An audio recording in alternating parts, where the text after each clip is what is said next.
Hello दोस्तों, नमस्कार। स्वागत है आप सभी का एग्ज़ाम मास्टर चैनल में। अनअकैडमी प्लस सब्सक्रिप्शन लेकर के आया है आप सबके लिए पेपर 1 पेपर 2 की तैयारी के लिए।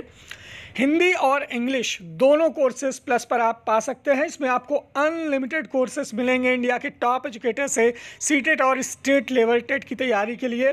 ये आपको बहुत सस्ता पड़ेगा, जो कि आपकी कोचिंग की फ़ीस के 1 महीने फ़ीस से बहुत कम है, जो कि 1000 रुपये मंथ। इसमें भी आप अगर मेरा रेफरल कोड एग्ज़ाम मास्टर इस्तेमाल करते हैं, जो कि आपको डिस्क्रिप्शन बॉक्स में मिल जाएगा, और एड फ्री वीडियोज़ मिलेंगे, टॉप मल्टीपल चॉइस क्वेश्चन मिलेंगे, सारे लेसन्स आपको, प्लस डाउट क्लियरिंग सेशन और क्विजेस यहाँ पर मिलेंगे। तो डिस्क्रिप्शन बॉक्स में लिंक है, तुरंत सब्सक्रिप्शन लें और रेफरल कोड इस्तेमाल करें for 10% discount on plus subscription. यहाँ पर इस वीडियो में अब हम सॉल्व करेंगे ऑब्जेक्टिव क्वेश्चन। आपके सामने जो होंगे बिल्कुल क्लियर। पहला क्वेश्चन है आपके सामने, देखेंगे। फर्स्ट क्वेश्चन, मानव विकास को क्षेत्रों में विभाजित किया जाता है, जो हैं कौन कौन से क्षेत्र हैं जिसमें मानव विकास को विभाजित किया जाता है।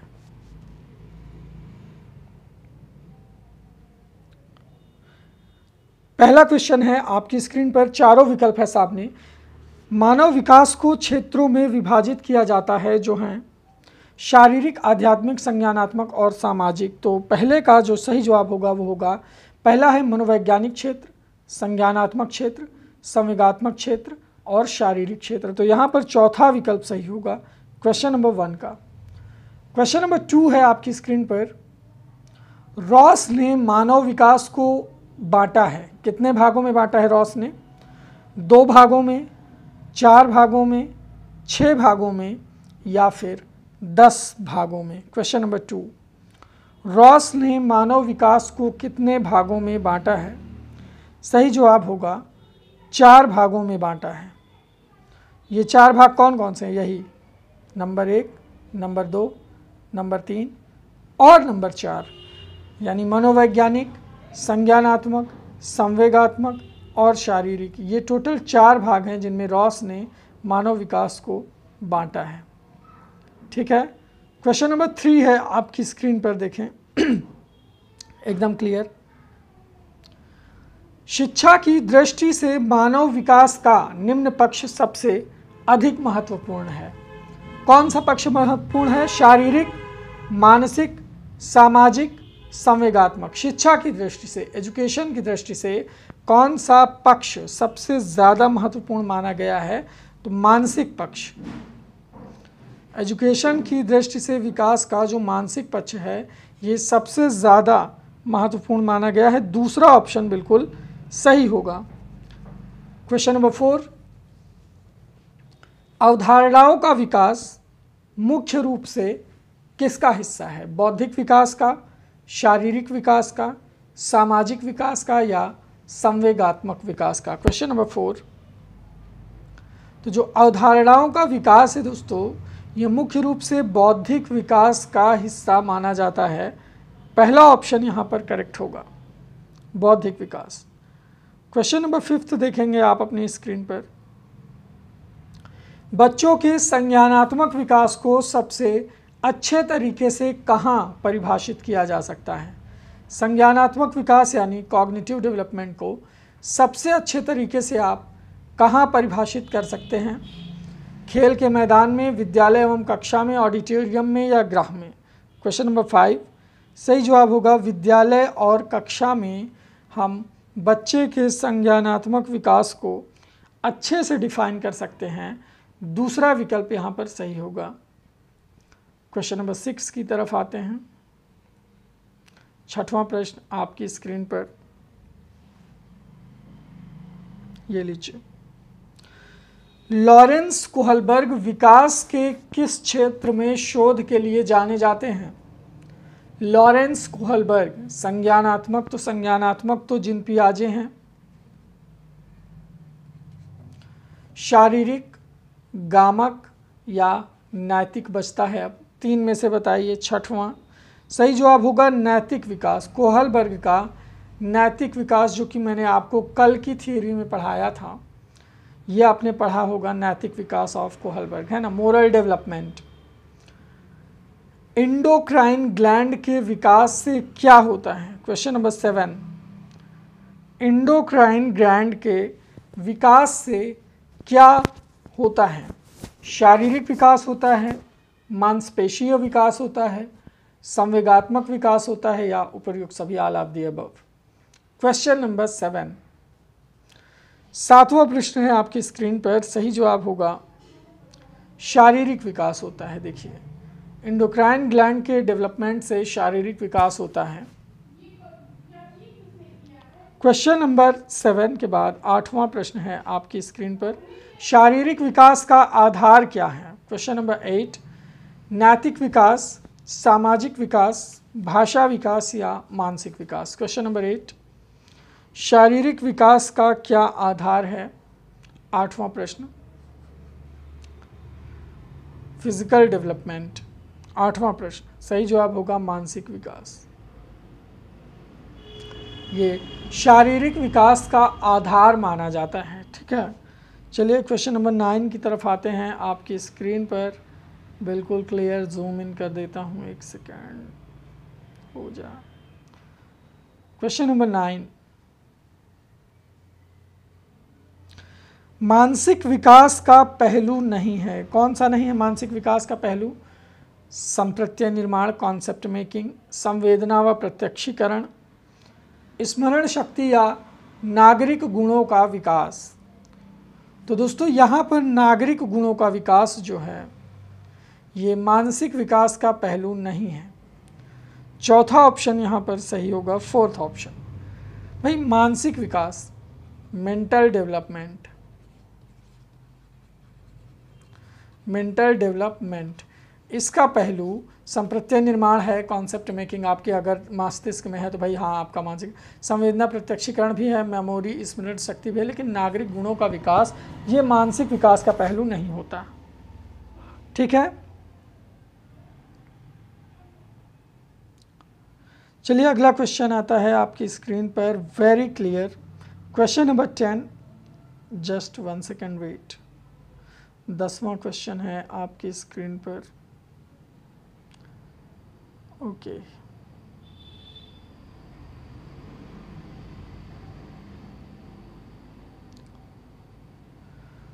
तो दोस्तों 10वां प्रश्न है आपकी स्क्रीन पर, देखिए क्लियर।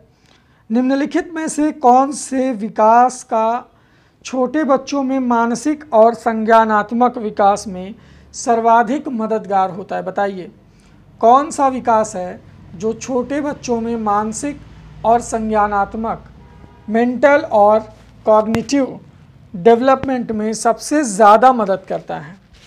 सामाजिक विकास, शारीरिक विकास, संवेगात्मक विकास या भाषाई विकास? क्वेश्चन नंबर 10, 10वां प्रश्न, सही जवाब होगा शारीरिक विकास। ये बच्चों में मानसिक और संवेगात्मक, संज्ञानात्मक विकास में सबसे ज़्यादा मदद करता है। किसी छात्र का बौद्धिक विकास, शारीरिक विकास और संवेगात्मक विकास, उसकी विकास प्रक्रिया का कौन सा कारक है, आंतरिक या बाह्य? इन्हीं दोनों में से आपको बताना है। क्वेश्चन नंबर 11, 11वां प्रश्न आपकी स्क्रीन पर। किसी छात्र का बौद्धिक विकास, शारीरिक विकास और संवेगात्मक विकास, ये उसका आंतरिक कारक कहा जाएगा, आंतरिक कारक, इंटरनल। 12वां प्रश्न, बालक के सामाजिक विकास में सबसे महत्वपूर्ण कारक कौन सा है?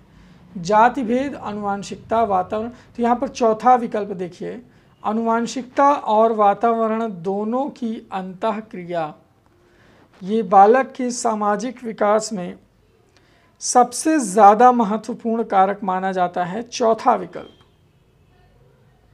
ठीक है, question number 12,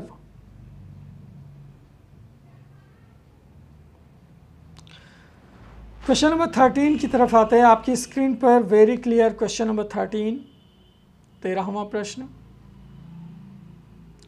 okay, here we go. संवेगात्मक विकास के तथ्यपरक अध्ययन से संबंधित मनोवैज्ञानिक कौन है? ब्रिजेस, हरलॉक, लेले या थॉमसन? क्वेश्चन नंबर 13, 13वां प्रश्न। तो गाइज यहाँ पर पहला ऑप्शन देखिए, ब्रिजेस जो हैं ये संवेगात्मक विकास के तथ्यपरक अध्ययन से संबंधित एक मनोवैज्ञानिक हैं। ब्रिजेस निम्नलिखित में से कौन सा बालक के सामाजिक विकास को प्रभावित नहीं करता है? बुद्धि, तर्क शक्ति, भाषा प्रयोग की क्षमता या उपरोक्त में से कोई नहीं? Question number 14, the correct answer is सामाजिक विकास को प्रभावित नहीं करता, भाषा प्रयोग की क्षमता। ये बच्चों के सामाजिक विकास को प्रभावित नहीं करती है, ठीक है। सोशल डेवलपमेंट, भाषा प्रयोग की उसकी कितनी क्षमता है, ये उसका आंतरिक कारण है, बुद्धि से संबंधित, इससे सामाजिक वो नहीं होता, ठीक है। क्वेश्चन नंबर 15 है आपकी स्क्रीन पर, ये लीजिए। निम्नलिखित में से कौन सा कारक शिशु के शारीरिक विकास को प्रतिकूल ढंग से प्रभावित करता है? कौन सा ऐसा कारक है जो शिशु के शारीरिक विकास को प्रतिकूल ढंग से प्रभावित करता है? खेल और व्यायाम, संतुलित आहार और पोषण, नियमित दिनचर्या में विचलन या रोग ग्रस्तता? Question number 15। तो दोस्तों ये रोग ग्रस्तता जो चौथा विकल्प आप यहाँ पर देख रहे हैं, ये शिशु के शारीरिक विकास को प्रतिकूल ढंग से प्रभावित करता है, उसका शारीरिक विकास रुक जाता है, बाधित होता है, ठीक है। शारीरिक, एक सेकेंड, ऐसे लिखा जाएगा ये, ठीक है। क्वेश्चन नंबर 16, बच्चे के उचित विकास को सुनिश्चित करने के लिए उसका स्वस्थ शारीरिक विकास एक महत्वपूर्ण आवश्यकता है, ये कथन किसका है? क्वेश्चन नंबर 16, 16वां प्रश्न। बच्चे के उचित विकास को सुनिश्चित करने के लिए उसका स्वस्थ शारीरिक विकास एक महत्वपूर्ण आवश्यकता है, ये कथन किसका है? गलत हो सकता है क्योंकि विकास नितांत व्यक्तिगत मामला है। यहाँ पर देखिए ये कथन सही है क्योंकि शारीरिक विकास विकास के अन्य पक्षों के साथ अंतः संबंधित होता है। आपका जो फिजिकल डेवलपमेंट है, ये जाहिर सी बात है कि विकास के जो अन्य पक्ष हैं, जैसे मनोवैज्ञानिक पक्ष है, ठीक है, मानसिक पक्ष है, फिर संवेगात्मक पक्ष है, इनसे क्या है? इंटर रिलेटेड रहता है। तो बच्चे के उचित विकास को सुनिश्चित करने के लिए उसका स्वस्थ शारीरिक विकास बहुत ज़रूरी होता है। जब तक स्वस्थ शारीरिक विकास नहीं होगा तब तक मानसिक विकास में भी बाधा आएगी, संज्ञानात्मक विकास में भी बाधा आएगी, ठीक है। तो इस तरह से बालक का जो विकास है वो बाधित होगा। क्वेश्चन नंबर 17 है आपकी स्क्रीन पर, ये लीजिए।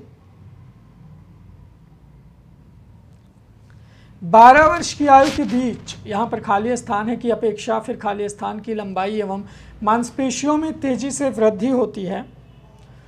14 से 18 वर्ष की आयु के बीच किसकी अपेक्षा लंबाई और मांसपेशियाँ तेजी से बढ़ती हैं? Question number 17। तो दोस्तों यहाँ पर देखिए 12 से 14 साल के बीच लड़कियों की अपेक्षा, यहाँ भरिए पहले लड़कियों की अपेक्षा लड़कों की लंबाई एवं मांसपेशियों में तेजी से वृद्धि होती है।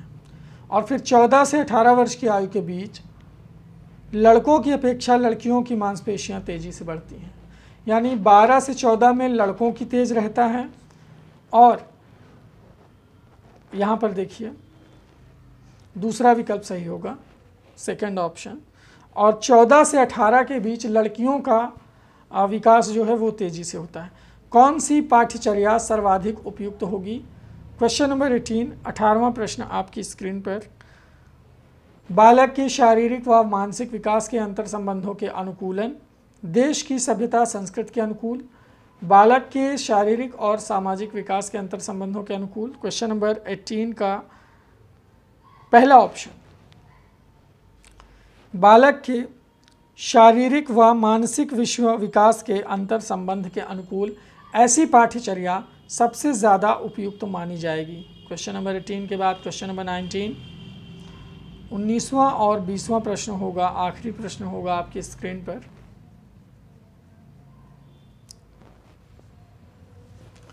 सभी बच्चों की स्वतंत्र खेलों, यहाँ पर देखिए सभी बच्चों की स्वतंत्र खेलों, अनौपचारिक और औपचारिक खेलों योग और खेल की गतिविधियों में सहभागिता क्यों आवश्यक है? शारीरिक विकास के लिए, मानसिक विकास के लिए, सामाजिक विकास के लिए, उपरोक्त सभी। तो यहाँ पर उपरोक्त सभी एक बेस्ट और सुटेबल आंसर होगा इसका कि भाई अनौपचारिक खेलों, योग और खेल की गतिविधियों में इन सभी के विकास के लिए, शारीरिक, मानसिक, सामाजिक, ठीक है। बाल विकास के विभिन्न आयाम एवं इनके अधिगम से संबंध के संदर्भ में निम्नलिखित में से कौन सा कथन असत्य है? 20 विकास के विभिन्न आयामों का आपस में घनिष्ठ संबंध है, ये अधिगम को प्रभावित करते हैं। यार ये तो सही है, यहाँ पर पूछा है असत्य। बालकों का विकास और अधिगम एक निरंतर प्रक्रिया, ये भी सही है। शारीरिक विकास विशेषकर छोटे बच्चों में मानसिक व संज्ञानात्मक विकास में मददगार है, ये भी सही है। तो यहाँ पर उपरोक्त में से कोई नहीं, ये असत्य होगा, ठीक है। कोई भी कथन यहाँ पर असत्य नहीं है। तो 20 का 4 ये थे 20 क्वेश्चन ऑफ बाल विकास एंड पेडागॉजी, जिसमें मैंने आपको डेवलपमेंट से मेंटल डेवलपमेंट चारों प्रकार बताए, ये सारी चीज़ें करवाई। Thank you so much. आप सभी इस वीडियो को ज़रूर लाइक करिएगा। बहुत